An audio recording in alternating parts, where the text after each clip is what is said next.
गौर नाल वेखियो इन्हां चेहरिਆਂ ਨੂੰ, इन्हां विचली तांग ਨੂੰ। दुनिया विच किते भी, चाहे कोई कुदरती आफत होवे या इंसानी शरारत, ये पहुंच ही जाते ने ते घरे कह के आउंदे ने इंतजार ना करियो, ते तुसीं भावें इन्हां ते इतबार ना करियो, पर ये करनगे, थोड़े लई लड़नगे, तुहाडी मौत तुहाडे तो मूहरे होके मरनगे। इन्हां नूं फिक्र नहीं कि किहड़ी सज़ा होवेगी, क्योंकि ये पता की मनदे ने, इहदे विच ओहदी रज़ा होवेगी।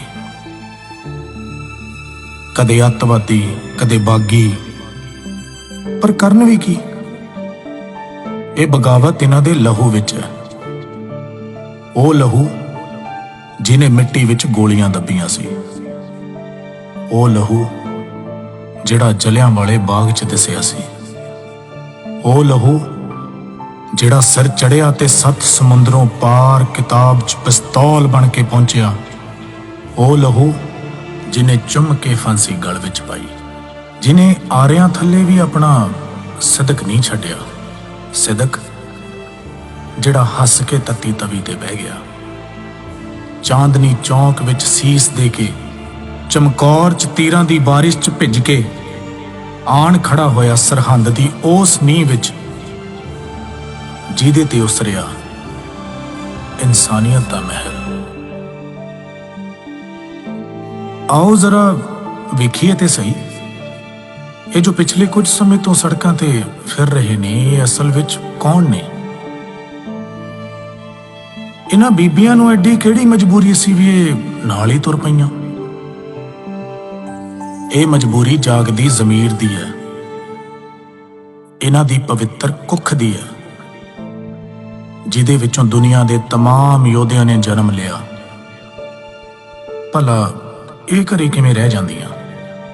ਇਹਨਾਂ ਵਿੱਚੋਂ ਹੀ ਜੰਮੇ ਸੀ ਆਨੰਦਪੁਰ ਦੀ ਧਰਤੀ ਤੇ ਸਿਰ ਮੰਗਣ ਵਾਲੇ ਤੇ ਸਿਰ ਦੇਣ ਵਾਲੇ।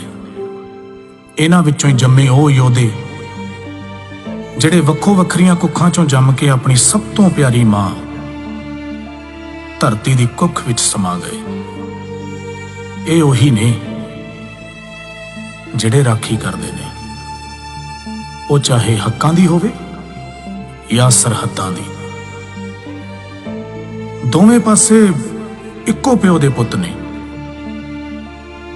दोवें आपो अपने फर्ज निभा रहे ने।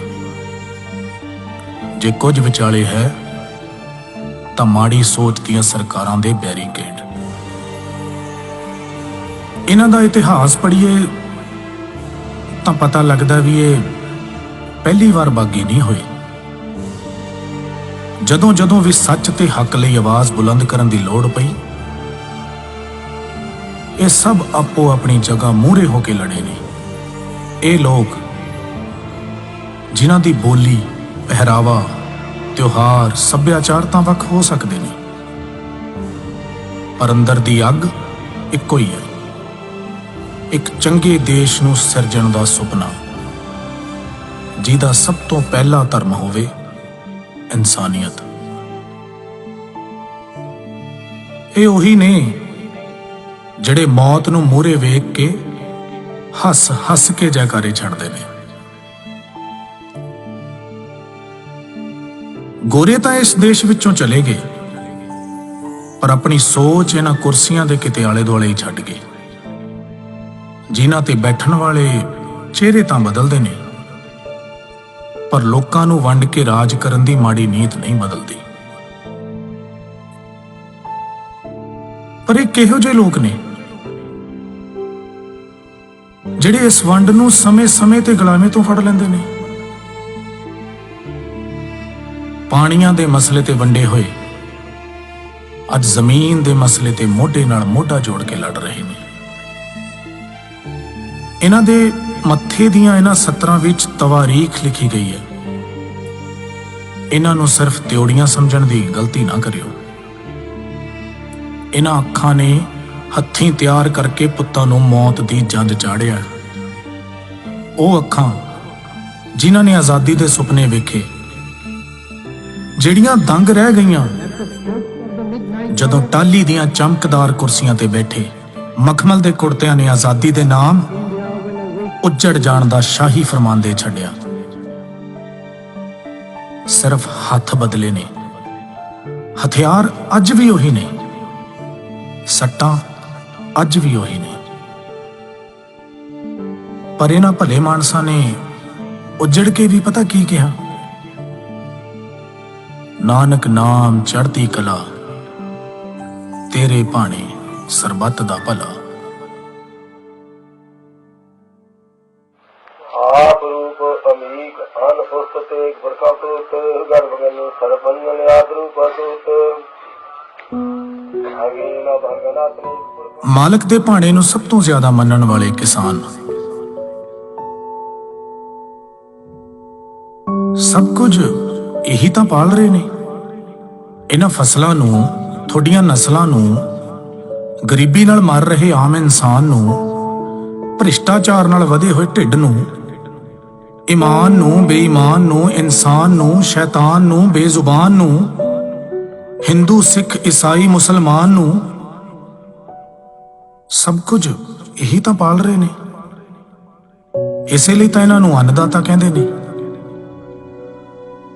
ਪਰ ਅਫਸੋਸ, ਅੱਜ ਜਦੋਂ ਇਹ ਅੰਨਦਾਤਾ ਆਪਣੀ ਹੋਂਦ ਲਈ ਪੋਹ ਦੀਆਂ ਠੰਡੀਆਂ ਰਾਤਾਂ ਵਿੱਚ ਘਰ ਪਰਿਵਾਰ ਛੱਡ ਕੇ ਸੜਕਾਂ ਤੇ ਉਤਰਿਆ ਤਾਂ ਉੱਚੀਆਂ ਲੈਂਟਰਾਂ ਵਾਲੇ ਕਮਰਿਆਂ 'ਚ ਹੀਟਰ ਔਨ ਕਰਕੇ ਰਜਾਈ ਦੇ ਨਿੱਘ ਵਿੱਚ ਬੈਠੇ ਲੋਕ ਇਹਨਾਂ ਨੂੰ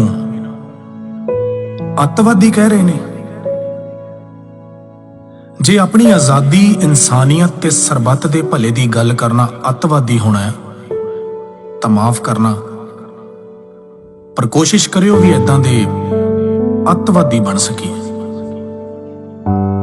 ਜਿਹੜੇ ਮਾਰਦੇ ਨੇ ਦਿਲਾਂ ਦੀ ਨਫ਼ਰਤ ਨੂੰ, ਉੱਚੇ ਨੀਵੇਂ ਦੇ ਫਰਕ ਨੂੰ, ਗਰੀਬ ਤੇ ਅਮੀਰ ਦੇ ਵਿਚਕਾਰ ਦੇ ਫਾਸਲੇ ਨੂੰ।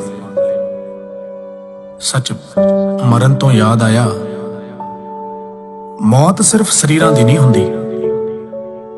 ਸ਼ੀਸ਼ੇ ਮੂਹਰੇ ਖੜ ਕੇ ਅੱਖਾਂ ਵਿੱਚ ਅੱਖਾਂ ਪਾ ਕੇ ਵੇਖਿਓ, ਕਿਤੇ ਅੰਦਰ ਕੁਝ ਮਰਿਆ ਤਾਂ ਨਹੀਂ ਹੋਇਆ।